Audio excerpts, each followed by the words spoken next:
3 points at the outset of my intervention. First, humanitarian assistance and protection to a certain extent needs the support of the military.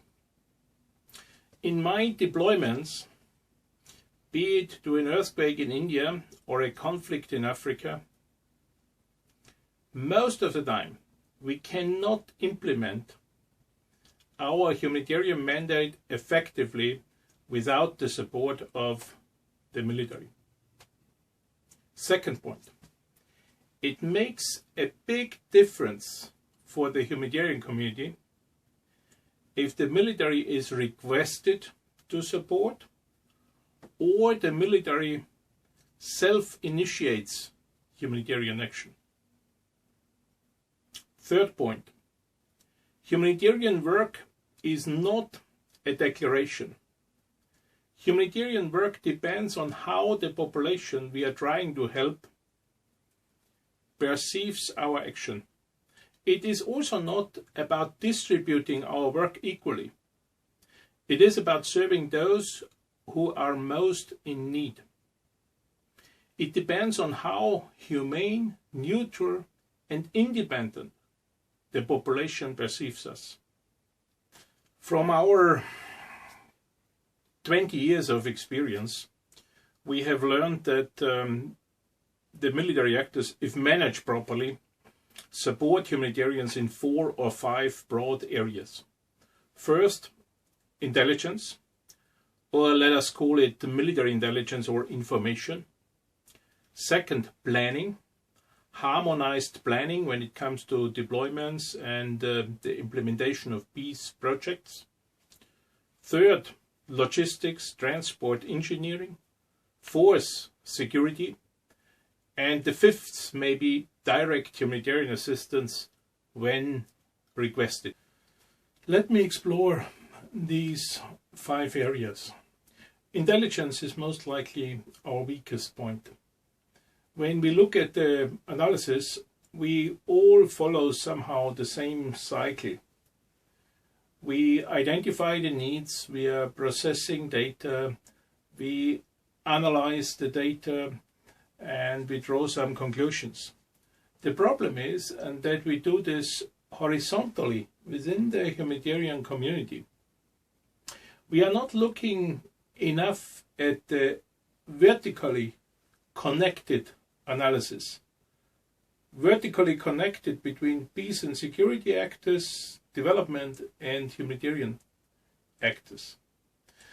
The military support in this area is an opportunity which is not so obvious. One reason for this might be that analysis and intelligence is not so visible as handing out food, for instance. The fact is that we all need reliable data, and connecting our effort vertically leads to a more effective humanitarian response. The excellent planning competences within the military are often overlooked. We are not sure why this is the case. 2 decades ago, I remember during the Kosovo crisis, the military did quite a lot of planning together with the United Nations Refugee Agency. A coordinated planning approach requires that we know each other's mandate well and also respect the constraints when pursuing certain objectives.